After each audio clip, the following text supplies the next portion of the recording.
Hello 9th class, good morning. Vidya academy में आपका स्वागत है। आज यहाँ पर जो ये चैप्टर पढ़ने के लिए जा रहे हैं उसमें क्या है, सबसे पहले चैप्टर का इंट्रोडक्शन पार्ट है, मैटर इन आर सराउंडिंग। ठीक है, तो क्या है इसमें इसमें लिखा है कि as we look at our surrounding we see a large variety of things with different shape, size and textures. अगर हम अपने आसपास देखें तो हमें क्या क्या दिखाई देता है, लार्ज वेराइटी ऑफ थिंग्स दिखाई देती है, कई तरह की चीजें दिखाई देती है ना।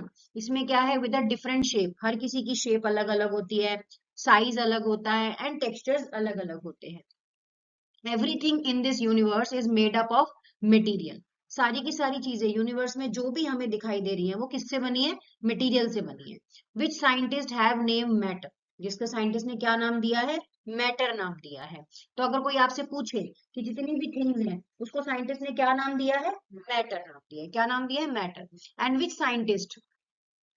Scientist have name matter the air we breathe. अगर हम सांस लेते हैं तो हम किसमें किसकी सहायता से सांस लेते हैं, किसकी हेल्प से सांस लेते हैं, ऑब्वियस सी बात है, एयर की हेल्प से सांस लेते हैं। उसके बाद अगर हम फूड की बात करें तो फूड भी ईट, वो हम खाते हैं। और उसके बाद हमें क्या क्या चीजें दिखाई देती हैं, उसके बाद हमें दिखाई देता है stone, clouds, stars, plants and animal, even a small drop of water.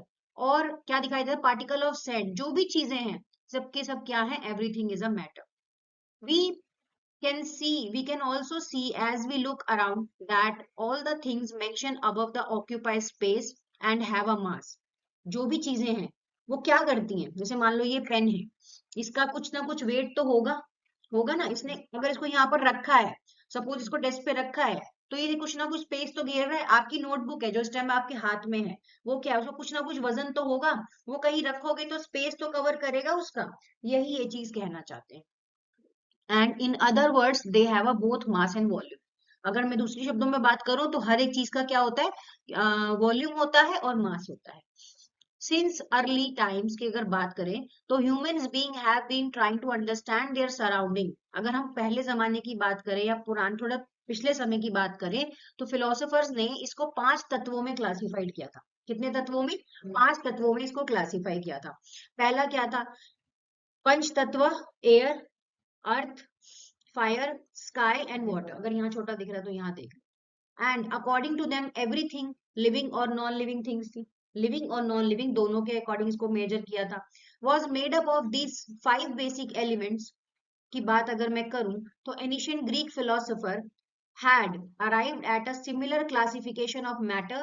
Modern day scientists have evolved 2 types of classification of matter based on their physical property and chemical nature। तो किस पे बेस्ड है, एक तो physical property और chemical property नहीं है, chemical nature है। In this chapter we shall learn about the matter based on its physical property. Chemical aspects of matter will taken up in the subsequent chapter. ठीक है, आगे चलते हैं। इसमें अब इसी का मैंने नोट्स तैयार करे हैं। यहाँ पर क्या है देखो इधर, अगर मैं इसके नोट्स तैयार करूं इंट्रोडक्शन के हिसाब से, तो everything in this universe is made up of material, जिसका नाम साइंटिस्ट ने क्या दिया है, मैटर दिया है।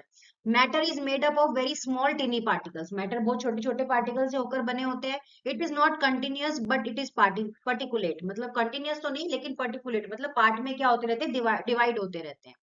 The matter is anything that occupies space and has mass. Matter क्या करते हैं, मैंने बताया था, स्पेस कवर करते हैं, उनका खुद का मास होता है। उसके बाद particles of matter have space between them. मैंने बताया था कि इन दोनों के बीच में क्या होता है, स्पेस होता है, आर कंटिन्यूअसली मूव करते हैं। Particles of matter attract to each other. तो ये मैंने जो आपका इंट्रोडक्शन टॉपिक अभी पढ़ाया उसमें से इंपॉर्टेंट पार्ट निकाले हैं कि पार्टिकल्स ऑफ मैटर क्या करते हैं, एक दूसरे को अट्रैक्ट करते हैं। नेक्स्ट की तरफ चलते हैं। नेक्स्ट में क्या है, नेक्स्ट टॉपिक पे आ जाओ यहाँ पर, फिजिकल नेचर ऑफ मैटर। अब मैटर का फिजिकल नेचर कैसा होता है, इस पे एक एक्टिविटी बनी हुई है। For a long time to school of through prevail regarding the nature of matter. One school believe matter to be continuous, ठीक है, and like a block of wood हो गया, where as the other thought that matter was made up of particles like a sand. Let us perform an activity to decide about the nature of matter, it continuous और particulate। बात हुई थी ना कि continuous move करते हैं या particulately move करते हैं, तो हमने क्या पढ़ा था अभी, continuously मूव करते हैं। इसी के ऊपर एक एक्टिविटी है 1.1 की एक्टिविटी, उसके लिए नेक्स्ट में चलते हैं। ये वाली एक्टिविटी दिख रही होगी। The identify the matter is made up of small particles, दिख रही है 1.1 की एक्टिविटी, कहाँ लिखी है दिखाओ। हाँ ये 1.1 की एक्टिविटी है। इस एक्टिविटी का एम क्या है, इधर देखो। To identify the matter is made up of small particles, जितने भी मैटर्स हैं वो सारे के सारे किससे बने हैं, पार्टिकल से बने हैं। इसकी एक्टिविटी क्या है, टेक 100 ml वाटर लिया हमने, क्या लिया इसके अंदर, 100 ml पानी लिया। बीकर्स को वाटर से क्या कर दिया, मार्क कर दिया, उसके बाद लेवल अप कर दिया उसको कि कितना कितना है इसमें, 100 ml पानी है एवरी बीकर में। डिजोल्व करा some salt sugar with the help of glass rod, इसको मिक्स कर दिया ग्लास रोड के द्वारा। And observe any change in water level, तो पहला क्वेश्चन क्या आया, observe any change in water level, क्या वाटर लेवल के अंदर कोई चेंज आया, ये सबसे बड़ी बात है। What do you think about happen to the salt, salt के साथ क्या हुआ। What does it disappear, where does it disappear, वो कहाँ गया, पानी में नमक घोला, वो गया कहाँ, पानी में नमक डाला गया कहाँ। Does the level of water change, क्या water change, level water change हुआ रे, एक बार यार वो दे दे चार्जर, लैपटॉप का बैग में रख।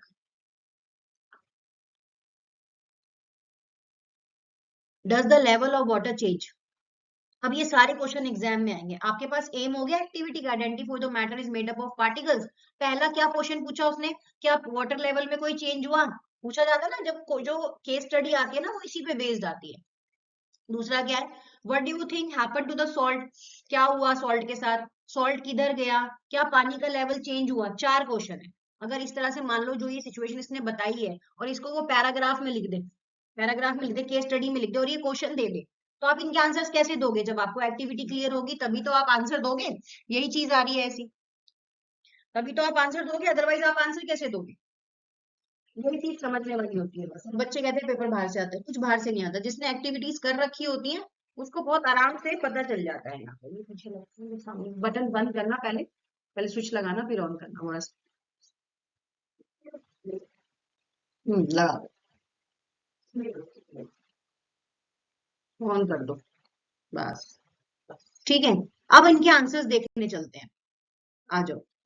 देखो, तो क्या ऑब्जर्वेशन है, ऑब्जर्वेशन है during this activity the level of water in the beaker. एक मिनट, कौन सी क्लास में हो, सिक्स्थ में हो, बैठो बैठो। During this activity the level of water in the beaker remain the same and the drop of solution tastes sweet and the sugar crystals are not visible in the solution। मतलब अगर मैं इस activity की बात करूं, level of water in the beaker remain the same की बात करूं, तो drop of solution taste sweet and sugar crystals are not visible in the solution. नहीं समझ आया, वाटर लेवल में कोई चेंज नहीं आएगा, वो सेम ही रहेंगे। पूछा था ना क्वेश्चन कि क्या वाटर लेवल में चेंज आएगा, नहीं, वाटर लेवल में कोई चेंज नहीं आएगा। The drop of solution taste sweet and sugar crystals are not visible in the solution, वो सब क्या हो जाएंगे, डिसॉल्व हो जाएंगे, और जो क्रिस्टल्स हैं are not visible in the solution. Explanation क्या है, पार्टिकल्स ऑफ सॉल्ट और sugar are distribute in water in the form of homogeneous solution. अब देखो मैं समझा देती हूँ, वैसे तो नेक्स्ट चैप्टर का पार्ट है ये। होमोजीनियस मिक्सचर्स कैसे होते हैं, होमोजेनियस मिक्सचर कैसे होते हैं, टेबल लिख के दिखाओ, कहाँ तक आते हैं, कहाँ तक आते हैं, 20 तक आते हैं। मेरी क्लास का टाइम 8:30 है, अभी तो फिलहाल मेरे पास हाँ,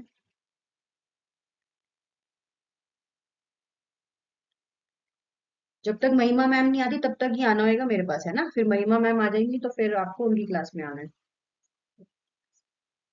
ठीक है, मेरी पास नहीं पढ़ेंगी, कहीं सोचो कि हमारे साथ ही पढ़ रहे हैं, नहीं नहीं ऐसा नहीं है,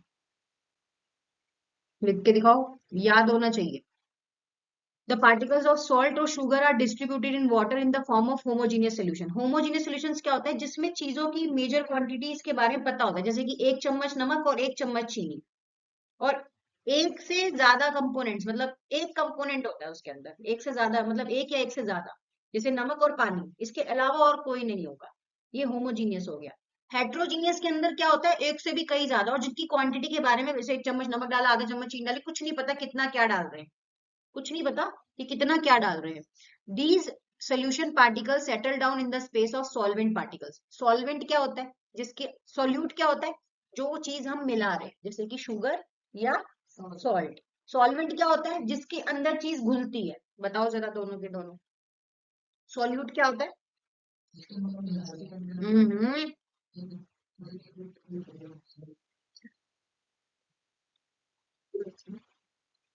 जो चीज हम क्या कर रहे हैं, लो, जो चीज हम मिला रहे हैं, शुगर एंड सॉल्ट। और सॉल्वेंट क्या होता है? वो क्या है? वो क्या है? पानी। ठीक है, ये एक्सप्लेनेशन है। अब कंक्लूजन की बात करें यहाँ पर, अब कंक्लूजन की बात करें तो this activity show that matter consist of small particles. Matter किस में बदल गया? स्मॉल पार्टिकल्स में। These are some vacant space called voids, and when sugar is added to water and get mixed well, then the empty space are occupied by sugar particles, so it dissolve and form a uniform solution of water with sugar. और uniform solution किस में बनेगा? Homogeneous solution में ही बनेगा। ठीक है, समझ आई activity? आई है ना समझ?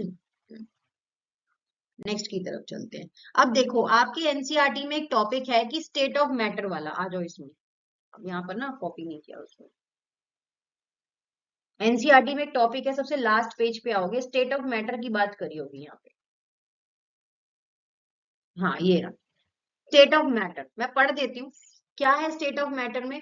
Observe different type of matter around you, what are its different states. हमारे पास जितने भी मैटर्स हमें दिखाई देते हैं, हमारे आसपास हमें जितने भी मैटर्स अवेलेबल होते हैं, उनकी अलग अलग स्टेट्स होती है। ठीक है, we can see that matter around us exists in three different states: solid, liquid and gas. ठीक है, तीनों में होती हैं। These states of matter arise due to the variation in the characteristics of the particles of matter. सारी की सारी states क्या होती है? Due to the variation in the characteristics of the particles of matter. Now let us study about the properties of these three states of matter in detail. सबसे पहले यहाँ पर बात करते हैं सॉलिड स्टेट्स। इसकी एक्टिविटी 1.9 है, 1.10 है, ये कल की क्लास में करेंगे। अभी पहले पढ़ लेते हैं। बेसिकली ये सारा का सारा एक्टिविटी पे बेस्ड है, तो मैंने यहाँ पर सिंपली ये बता दिया कि स्टेट ऑफ मैटर क्या होता है। अभी उसके डिफरेंशिएट बताऊंगी, जब मैं एक्टिविटी कराऊंगी तो ये सारी चीजें कवर अप होंगी। तो यहाँ पर क्या है?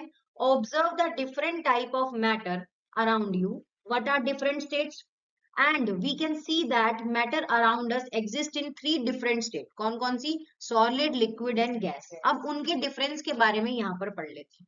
तो पहला क्या, अगर मैं सॉलिड की बात करूं तो सॉलिड के अंदर मुझे क्या दिखेगा?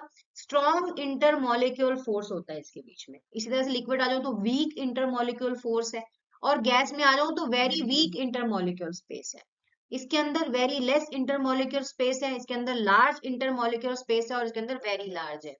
Have a definite shape and volume, ये क्वेश्चन आपके एग्जाम में आता है। 5 नंबर में भी आ सकता है, 2 नंबर में भी आ सकता है, और 3 नंबर में भी आ सकता है, तो दो ना कॉपी। इसका कोई डेफिनेट शेप और डेफिनेट वॉल्यूम नहीं होता, याद कर ले फटाफट, पूछूंगी बीच बीच में। इसका नो डेफिनेट शेप और no volume. High density melting point and boiling point होता है। Density is lower, low melting and boiling point होता है। डेंसिटी बहुत ज्यादा क्या होती है? लो होती है। इसके बाद solid can not be compressed and solid can not be flow. ना तो ये कंप्रेस्ड होता है ना, खिंचता है, और ये सॉलिड होते हैं, ना ही ये फ्लो करते हैं। अब जैसे ये सॉलिड है, क्या ये फ्लो कर रहा है कहीं पर? कहीं पे जा रहा है? नहीं, पॉसिबल ही नहीं है। And density is lower, low melting and boiling point. Liquid can be compressed, liquid can be flow. उसके बाद density is very low, gases are highly compressible. Highly compressible मतलब गैस की जो एक चीज होती है वो बहुत ज्यादा हाईली कंप्रेसिबल होती है, मतलब कि वो फैलते हैं बहुत ज्यादा। And gas can flow, gas तो फ्लो करती है। ठीक है, इसके बाद ये अभी क्या है, ये सिर्फ इतने से टॉपिक का आंसर है। इसके अंदर जितनी भी एक्टिविटीज है उसमें किसी का भी आंसर नहीं है। नेक्स्ट टॉपिक की बात करूं तो देखो यहाँ पर, matter can change its state from solid to liquid. अब ये कहां पर है? मैटर चेंज पे आ जाओ यहाँ पे नीचे। हाँ ये देखो, ये आपका टॉपिक है 1.4। इसमें क्या है? इसके अंदर भी एक्टिविटी है 1.2, 1.12, बट वो अभी नहीं पढ़ेंगे। अभी क्या टॉपिक है हमारे पास? अभी हमारे पास ये टॉपिक है matter can change in state. तो यहाँ पर है, we all know from our observation that water can exist in three states of matter: solid, liquid and gas. What happen inside the matter during this change of states? what happened to the particles of matter during the change of states and how does the change of states take place. We need answer to this question कि कैसे होता है। तो इसके लिए activity दी हुई है, यहाँ पर पूरी एक्टिविटी है, देखो ये सारी एक्टिविटी है। यहाँ से आते हैं, on increasing the temperature of solid, अगर सॉलिड के अंदर टेम्परेचर इंक्रीज होगा तो काइनेटिक एनर्जी ऑफ पार्टिकल भी क्या होंगे, इंक्रीज होंगे, ठीक है। And due to increase the kinetic energy, देखो ये सारी चीजें जो है ये किससे आ रही है, यहाँ से निकल के आ रही है, एक्टिविटी का पार्ट है ये, है ना। जब एक्टिविटी करेंगे तो इसको प्रॉपर पढ़ेंगे, है ना। लेकिन अभी हमारे को क्या पढ़ना है, पढ़ना है कि solid to heat cool and heat to cool. तो मैंने यहाँ पर बताया कि मैंने सिर्फ इतना से टॉपिक पढ़ा है, can matter change in states, can matter change in state, तो कैसे सॉलिड आइस में कन्वर्ट हो जाती है, लिक्विड एज फैमिलियर वाटर में हो जाती है, गैस वाटर वेपोर में हो जाती है, तो उसी का एग्जांपल है। Matter can change in states from solid to liquid and from liquid to gas as vice versa. Solid heat देंगे लिक्विड में कन्वर्ट हो जाएगा, फिर हीट देंगे गैस में कन्वर्ट हो जाएगा, अपोजिट में आओ उल्टा वापस, कूल करेंगे लिक्विड में कन्वर्ट हो जाएगा, फ्रीज करेंगे फिर से सॉलिड में कन्वर्ट हो जाएगा। क्या टेम्परेचर पे इफेक्ट पड़ता है, definitely. On increasing the heat, जैसे हीट को इंक्रीज करेंगे the particle gain energy and start vibrating with greater energy, है ना, vibrating start greater energy and due to increase kinetic energy the particles overcome the force of attraction and new state is obtain. क्या होगा, attraction हो जाता है और new state बन जाती है। जैसे मैंने बताया कि आपके पास यहाँ पर देखो क्या है, आपने हीट दिया तो लिक्विड में कन्वर्ट हो गया, फिर हीट दिया फिर गैस में कन्वर्ट हो गया। अब यहाँ पे कूल करेंगे तो लिक्विड और फ्रीज करेंगे तो क्या होगा, सॉलिड। अब मेल्टिंग पॉइंट क्या होता है, तो यहाँ पर देखो, अगर इसके अंदर ही आपको दिखेगा मेल्टिंग पॉइंट, बॉइलिंग पॉइंट, आपकी बुक के अंदर ही आपको अवेलेबल होंगे।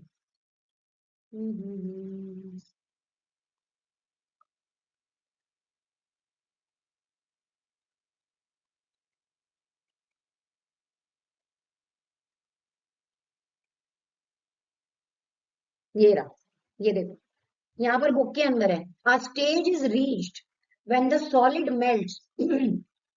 जब ऐसी स्टेज आती है कि जो सॉलिड हो जाता है वो मेल्ट हो जाता है और कन्वर्ट टू अ लिक्विड में बदल जाता है, तो the minimum temperature in at become a liquid, है ना। सॉलिड किस में मेल्ट हो रहा है, लिक्विड में मेल्ट हो रहा है एट द एटमोस्फेरिक प्रेशर। कैसे, जैसे मान लो बर्फ है, आपने उसको क्या करा, अब बर्फ को आप किससे निकाल रहे हो, देखो यहाँ लिखा ना melting point, the temperature at which solid melt to become a liquid at atmospheric pressure is called melting point. कैसे, मान लो सपोज आपने क्या लिया, बर्फ ली, बर्फ को आपने फ्रीजर से निकाला, ये क्या हो रहा है देखिए, फ्रीजर से निकाला और फ्रीजर से निकालने के बाद आप उसको एटमॉस्फेयर प्रेशर में बाहर रख दो तो क्या होगा, वो पिघल जाएगी। तो कौन से प्रेशर पे पिघली वो, वैसी बात है एटमॉस्फेरिक प्रेशर पे, आपने कोई अलग से प्रेशर तो लगाया नहीं, उसको अलग से उसको गर्म तो किया नहीं, ये चीज आ जाती है। इसी के बाद बॉइलिंग पॉइंट की बात करते हैं, the temperature at which liquid start boiling at the atmospheric pressure is known at its boiling point. Boiling is a bulk phenomena, boiling point किस टेम्परेचर पर बॉइल होना शुरू होता है वो नहीं पता होता हमें। उसके बाद लेटेंट हीट ऑफ फ्यूजन, तो the amount of heat energy required to change 1 kg of solid into liquid at melting point is called a latent heat of fusion. मतलब किस चीज पर कोई चीज बॉईल होनी शुरू हो रही है, मेल्ट होनी शुरू हो रही है, वो सब जो होता है वो फ्यूजन होता है, तो वो हमें नहीं पता चलता। ये हीट कैसी होती है, लेटेंट हीट होती है। Latent heat of vaporization, the amount of heat energy required to change 1 kg of liquid to vapour at atmospheric pressure, boiling point इसका लेटर, सब कुछ लेटेंट हीट के बारे में बताया। अब इसके बाद इसमें क्या क्या है, effect of change of pressure on the matter, तो on applying pressure the particles of matter can be brought close together and state of matter can be change, for example CO2 gas can be solidified by applying pressure and lowering temperature. Next की बात करें यहाँ पर, अब next इसका topic आपको exam में दिखाई देगा, वो कौन सा है, इवेपोरेशन, ठीक है। इवेपोरेशन, इवेपोरेशन क्या होता है पढ़ लेते हैं एक बार, इवेपोरेशन क्या होता है, उसके बाद यहाँ पर ये देखेंगे।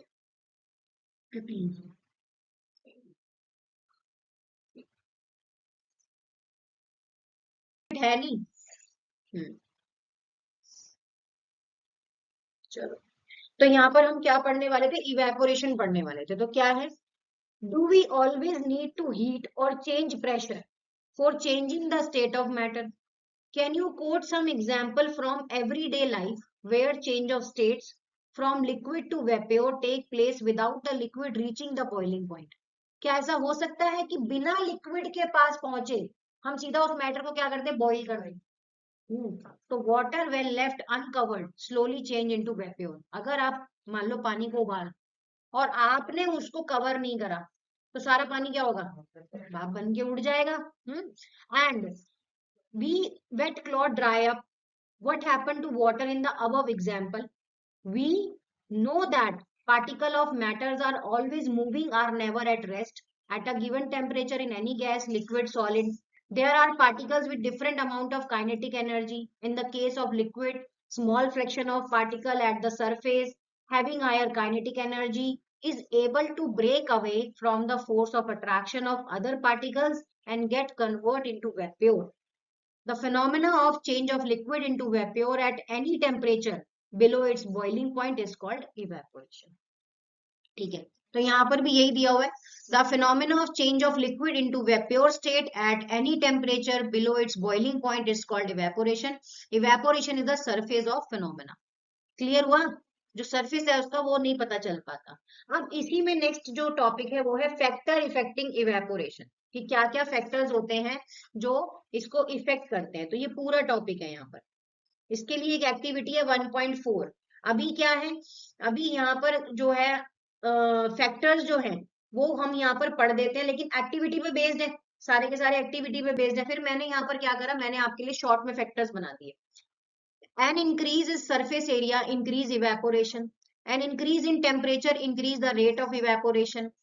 Decrease in humidity increase the rate of evaporation. देखो, अगर surface area increase होगा तो evaporation भी बढ़ेगा, टेम्परेचर इंक्रीज होगा तो रेट ऑफ इवेपोरेशन भी इंक्रीज होगा, ह्यूमिडिटी डिक्रीज होगी तो रेट ऑफ इवेपोरेशन क्या होगा, बढ़ेगा। ह्यूमिडिटी कभी महसूस किया ना कि बहुत ज्यादा ही आपको नमी सी फील होती है टेम्परेचर में, वो चीज है। And increase is wind speed the rate of evaporation. Evaporation cause of क्या देता है, कूलिंग इफेक्ट देता है। पानी जितना ज्यादा टेम्परेचर हमें ठंडा ठंडा दिखाई देगा उतना ही हमारे लिए क्या होगा, कूलिंग इफेक्ट होगा। हाँ बेटा, ठीक है, मैं देखती हूँ। अब ये कुछ टेम्परेचर के चार्ट्स है जो आपको इस बुक के एंड में दिखाई देगी। ये देखो यहाँ पर, ये रहा कि यहाँ पर केल्विन का के है, लेंथ मीटर का एम है, मास का किलोग्राम है, न्यूटन का एन है, क्यूबिक मीटर का M3 है। तो ये तो याद करने पड़ेंगे, थोड़े बहुत याद कर लेना अगर याद होते हैं, वरना तो वैसे तो यूज में केल्विन ही आता है बस यहाँ पर के। ठीक है, उसके बाद अगर मैं आगे चलूं तो थैंक्स फॉर ज्वाइनिंग अस। तो यहाँ पर आप लोगों को समझ आया? अभी सारा चैप्टर नहीं हुआ है, ये कुछ कुछ टॉपिक्स हुए हैं, अभी कुछ एक्टिविटी पे बेस्ड है। अभी सब्लिमेशन वाला टॉपिक शायद इसमें कटा हुआ है, आपकी बार वो नहीं है, जो गैस से सीधा लिक्विड में कन्वर्ट होता है। हाँ, ये रहा सब्लिमेशन वाला टॉपिक भी है। तो अब जितनी भी एक्टिविटीज बची हैं उसका चैप्टर है, तो पहले एक्टिविटी का टॉपिक दिखेगा और फिर चैप्टर दिखेगा। सही है ना? आई होप आपको समझ आया हो। हमें ज्वाइन करने के लिए थैंक यू। चैनल को लाइक कीजिए, शेयर कीजिए, सब्सक्राइब कीजिए। Thank you.